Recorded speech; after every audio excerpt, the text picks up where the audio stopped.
NSE board asks Ramkrishna to resign without taking action. Sebi. Mumbai, the mystery of the Himalayan yogi who advised former National Stock Exchange boss Chaitra Ramkrishna remains unsolved, with the exchange saying it was none other than Chief Operating Officer Anand Subramanian himself, a claim also corroborated by EY, which conducted a forensic audit, while the market regulator did not find the linkage convincing enough. During the course of investigations, Managing Director Ramkrishna maintained that in her emails to the third party who went as Rigyarjosama, she was taking guidance from a Siddhapurusha or Paramhansa, her spiritual guide, for over 20 years. She asserted that the said person was not Subramanian. Ramkrishna stated that the third person was not Mr. Subramanian. The results of the forensic investigation conducted by EY concluded that the person using the email ID rigyarjosama@outlook.com was Mr. Subramanian himself. Sebi order stated. NSE sent detailed reports to the Securities and Exchange Board of India in May and July 2018, stating that the yogi was Subramanian himself. The confidential information of NSE were not disclosed to an unknown entity,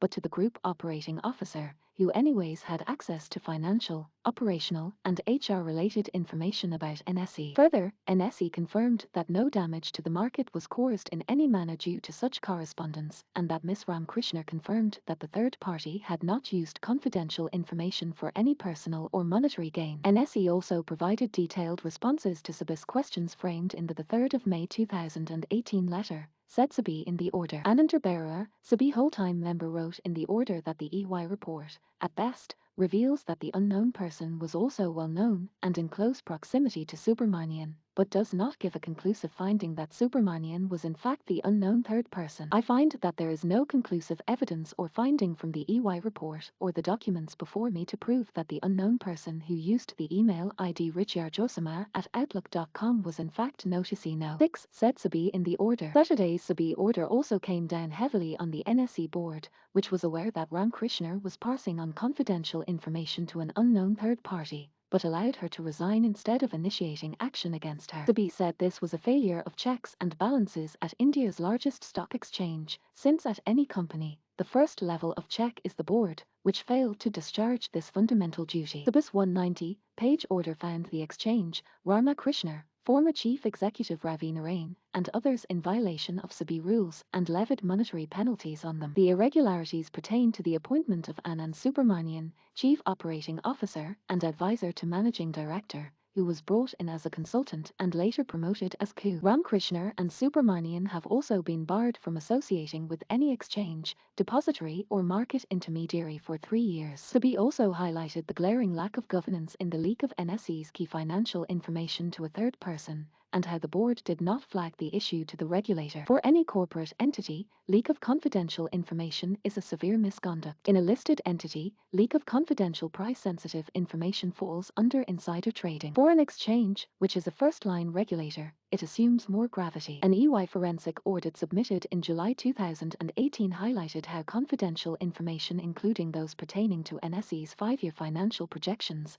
dividend payout ratio, business plans, board meeting agendas, and consultations over employee ratings /performance was shared by Ramkrishna with unknown persons. Sebi said she was allowed to exit through resignation despite committing such bizarre misconduct. A person who is familiar with the matter said on condition of anonymity that the board was made aware of these issues by the regulator in 2016. The board was made aware of these irregularities in 2016 by the regulator, after which the board did its internal investigation. After finding blatant bypassing of rules in appointment of Subramanian, he was sacked. The board was in the process of sacking Ramkrishna owing to irregularities pertaining to Subramanian when she offered to resign. Considering her years of service, the board in its wisdom thought allowing her to exit gracefully was a better option. As far as the order is considered, the ones who have been impacted will take their call, the person said. The exchange had made a similar case to the regulator, however. Sebi pointed to 2 grave lapses. 1. Despite discussing irregularities in Subramanian's appointment on the 21st of October 2016, the board did not record it in the minutes, citing confidentiality and sensitivity. 2. Even though the email exchanges with the third party were brought to the notice of Ashok Sholar,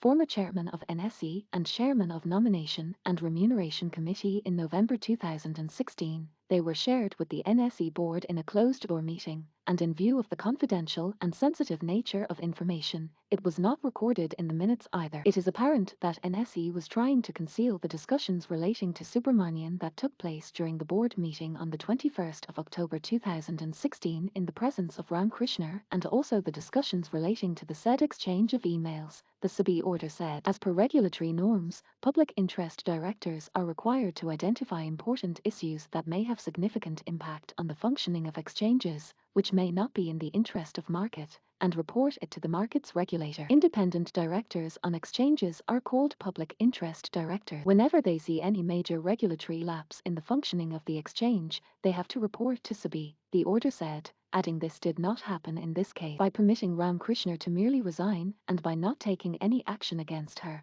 the directors have not acted in the interest of securities market, resulting in failure of their primary responsibilities. Board of directors of any corporate is the directing mind and will of the corporate entity, Sebi added. Subramanian was appointed bypassing all exchange bylaws and regulatory norms, and the only person who interviewed him for the job was Ramkrishna, Sebi said. There are no notings in the personnel file of Subramanian in relation to his interview. The position of Chief Strategic Advisor was neither advertised nor was any other person considered for the position. Based on previous experience, Subramanian was found not relevant to the position for which he was appointed by the NSE, Sebi said. Further, there was an exponential rise in his salary. Before being appointed at NSE, he was drawing 15 lakh per annum. Within a span of 3 years, his salary rose to 4.21 crore. All his appraisals were handled by Ramkrishna alone.